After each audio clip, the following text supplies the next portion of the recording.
probably the single biggest one is that I've been able to do is help them. I let them choose one metric that they wanted to meet, our leadership team, and then let them determine what the frequency was going to be and the net result of that. So by doing that, now I'm out of the equation. I mean, I'm not a passive person in those conversations, and so if I start talking, pretty soon it's a bunch of yes ball games, and they're doing what I think's important, and it's a little hard to own that. So we've done some what we call mini games that they've played, and they're dealing with it, whether it's from AR or monitoring safety at a couple different metrics. They've grabbed it and they own it. And the ironic thing is, the more I let go of, the more they grab a hold of. It's sort of counterintuitive to where I come from, but so we're working on bouncing me around a little bit. That's interesting. That sounds like our practice. Ted doesn't, he asks us what we're in charge of each day and what we expect to get done. He doesn't tell us generally. He knows that we're going to run with it, right? Okay, Nolan, what about you? What's a system that you have? So we've implemented a number that Ted has helped us with, but my favorite one by far is this 4 sheets method. And what the 4 sheets method is it's literally, for us, it's a Word doc. You could print it out. You've got 4 pages on it. The first page is, what do you think you can do in the next quarter to contribute to the business's success? The next section is, what do you need from me or your manager to accomplish those goals? The third section is, what are the rewards that you expect to get for achieving this? And then the last one is, what are the ramifications if you don't achieve your goals? That sheet blank goes to each of our staff, all of our executives and managers for sure, and they fill it out from their perspective, and then they bring it back and we talk about it, right?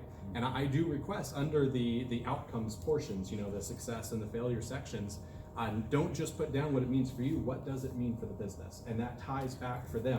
I mentioned that the engineers and consultants, they got to understand the whole thing before they'll do it. It gives them that opportunity to think through, wow, if I don't do this, this has way greater ramifications than Nolan's going to be mad at me, right? There's something more there. The last thing that we do out of that, which is kind of our expansion on the process, I'm a huge fan of transparency. So we take everybody's goals, and that goes into we use a tool called Asana. We put it in a project where everyone else on that team can see what everyone else is committed to. And so we talk about it. In our cabinet meetings once a week, we walk through everybody's goals for the quarter. We talk about if they're stuck, if they need help, where they're at. And typically by the end of the quarter, everyone's completed everything because peer pressure, right? Nobody wants to be the one who's saying, I didn't get it done and everyone else did, but also because we went through the time to think about what they needed in advance to be successful and achieve those goals. Well, it sounds like you're turning employees into entrepreneurial thinkers. In some ways, yeah. But because they are that kind of consulting mindset and they want to be independent, it resonates really well with them. I kind of an aside, I used to run a brewery for a little bit. That method would not work with the staff that you work with in a brewery, right? Completely different approach. Yeah. Interesting. So they're consulting with clients all day, so why not treat them like consultants in their job as employees? Interesting concept. Okay, who's got a question for us? Yeah. Nolan, where did you get that 4 sheets method? I got it from Ted, and it's from a book. Do you remember the book? I haven't read it. John Spence, Awesomely Simple. John Spence, Awesomely Simple. Okay. I just took the questions and put them in a Word doc. I actually didn't read the book. That's true. Thank you. Okay, so we have another question from the audience. Nolan, do you use a beard oil of certain kind? Cremo is the brand for sure. Yeah, they've got a nice wood dust kind of one. That's my favorite. So from the years of coaching now, what's your number one takeaway from using a coach? That you have to be accountable to yourself and to your staff first before you can expect them to be accountable to you. I was gonna say I thought I was Coach Ted's most challenging client, but no, yeah. No. I don't think there's anything there. And I don't know if that's something to be proud of or not. have to wake up pretty early to try to get our conversations. I think the end of the biggest thing is people pick up on trust, and when you trust them, that moves them in a positive way, or the lack of that. So have the confidence to release and let them have it. And that conversation, sort of in a nutshell here, of having somebody else work you down through that stuff. I think for me, just the work is never done, but looking back, the progress is there. Where we are versus even a year ago, and I felt pretty good a year ago, and then realizing what more we can do. And we can do so much more, and you have to think bigger than, not just in numbers and everything else, but systems can get easier. It can be better for the owner, it can be better for the staff, it can all just continue to get better. But we still have the same conversations about different people, or, it's staff. A lot of times it's like, okay, why are we still talking? It's a different person and it's a different issue, but it's still that bouncing an idea and hearing a different perspective and what are some real consequences. Because there's a lot of staff that I have great history with that are great coaches but not great employees, and they're leveraging me and I'm letting them take advantage of that. And finding that right balance. And Coach Ted, he has my back. He wants the business and me to be successful. And he doesn't have these personal relationships with them. And so it's just a lot more cut and dry. I've got a couple more questions, and then we can still entertain some more. We're ahead of schedule, so that means our panelists are doing the right thing. They're staying on track, which often does not happen when you're listening to a panel. So it was very important to me that we would do that today. Now, if you go to a lot of the events here in Spokane, like your Greater Spokane or Spokane Valley Chamber, you're hearing a lot about upcoming growth and an influx of new residents into the area. We already have a low unemployment rate. And how do you think this influx of growth in the next few years will impact your business from operating here?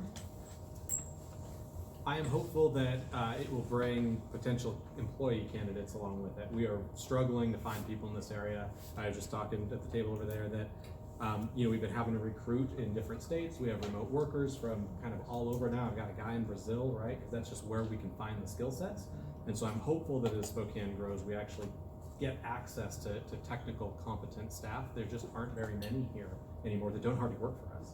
But as a follow-up to that, will they expect a higher rate of pay than what we normally ask for here in Spokane? Yeah, probably, but we're working, because we have this remote work situation and just the way our industry is changing, we're getting to a place to where we're starting to pay Seattle level salaries regardless of where they're located. That's just what we have to do.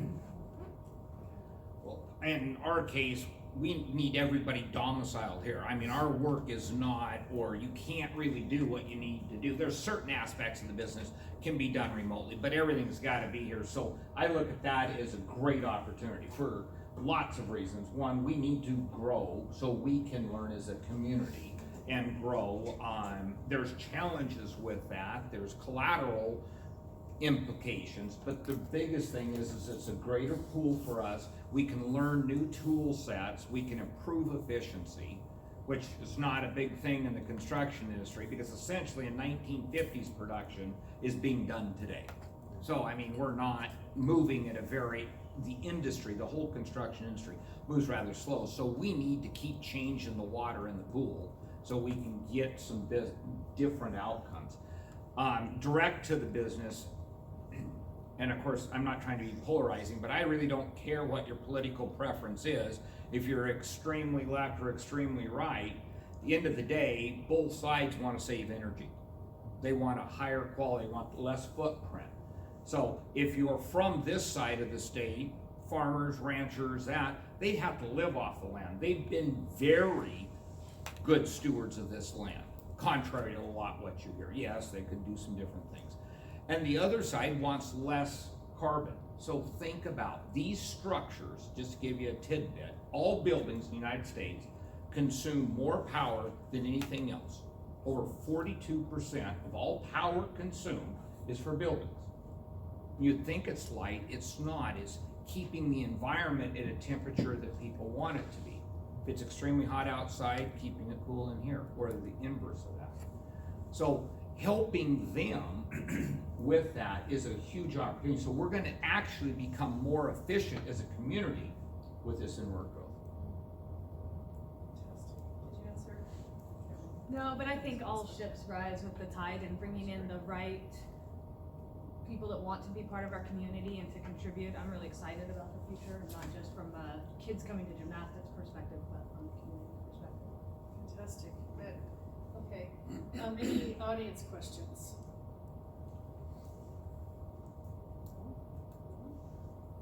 Shine through. No, it's the after lunch thing. All right, well, I have another question. What, aside from going to business coaching, which is helping your businesses, what's something that you do to grow personally? Don't look at me and count my ums, ahs. So, Toastmasters. That was a planted question. Being accountable to myself on a lot of things with fitness and just looking, where do I want to be a year from now with my life? Because if I'm not taking care of myself, I will not be able to continue at this pace. Any books? Do you have any books that you're reading? So many books. So many books? So I also, Audible is a great way to consume, about 3 to 5 books a week. I always have one going, but there's great books.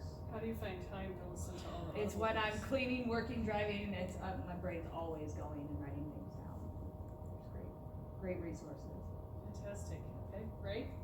A couple of things is just challenge yourself always for the 1% better. I think The Atomic Habits is a great book of breaking down, the frog, whatever those concepts are. Think about the front end of the conversation, how it's gonna make you feel, not the back end, because it could be too big of a mountain to ascend in one step. And then for me, I have to get farther away. I have to gain altitude because, this is my words, if I get too deep into a matter, I'm pretty toxic. Not from a negative standpoint, but just from a pure passion standpoint. And people don't read that as passion, they read it as you're in their face. And maybe that is somewhat true, but anyway, it's pulling yourself back away so you can gain a higher perspective and looking at that, because at the end of the day, if I'm not here, and I like what you say, Nadine, if you're not here, is that really benefiting the most important thing in your life? And I know we're all business owners, are responsible for large parts of businesses, but at the end of the day, that, I hope, is not the reason you're living. I hope there's something important. Your family, your wife, your grandchildren, a sports car, or a 47-year-old Ford pickup. Whatever your passion is, be proud of it and own it. That's the reason you're doing this. So don't get in it too much, because you'll be disappointed at the end of the day. That's really good advice. For me, I do a couple of things. I read a ton of books. I'm a member of a national mastermind practice, so I go do that a handful of times a year and meet with other entrepreneurs and kind of talk through it. It's usually a personal and a professional growth strategy there. One of the things that I've adopted starting a couple of years ago, I took it right out of the Bill Gates playbook. I take a think week every week, and I go lock myself in a cabin somewhere, typically where there's no internet access or something like that.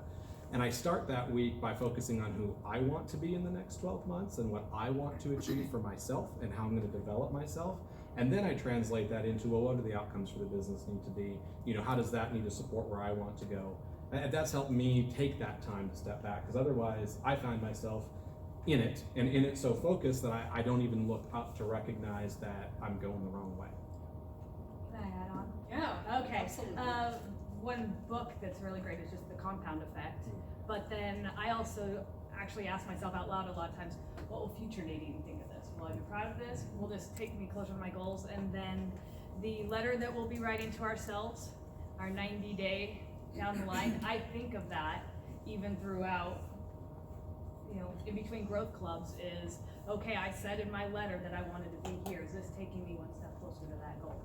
And when I do my letter, it's Dear Future Nadine, don't be a dumbass. This All right, final chance for any questions from the audience. Don't be shy, this is your time. So, coaching, the whole concept, working on your business versus in it. Yeah. Has it changed your game? And how much do you think you work on your business now versus what before you had coaching? I spend about 80% of my time working on the business. 20% still selling stuff because it's what CEO does sometimes. My case, I'm the least knowledgeable person in our business. Of those 64 employees, I can't tell you where we're at. If I, drive by and see we're on a job site, well, so I have totally pulled myself out of that. I look at trends. I'm a consultant, and I tell them that I'm here to help you. I'm not going to instigate it. So I've got myself out to about 10%, and we're doing that for Ray because Ray needs to, mellow out a bit. And Is that that's a true, good thing. Patty? Yeah. This is the reason I have white hair. I go through different phases or super focus, and I work in the business, and I actually think that's really helpful because I'll see what's not working and actually being out on the floor and seeing, well, why this?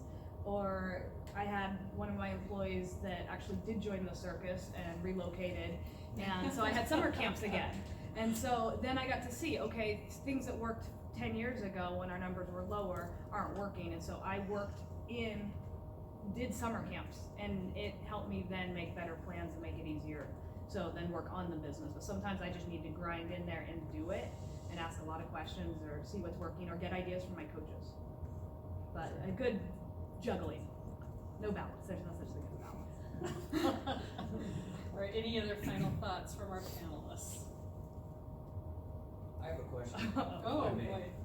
Because we got a little extra time. So, this is three very successful businesses and three incredible businesses.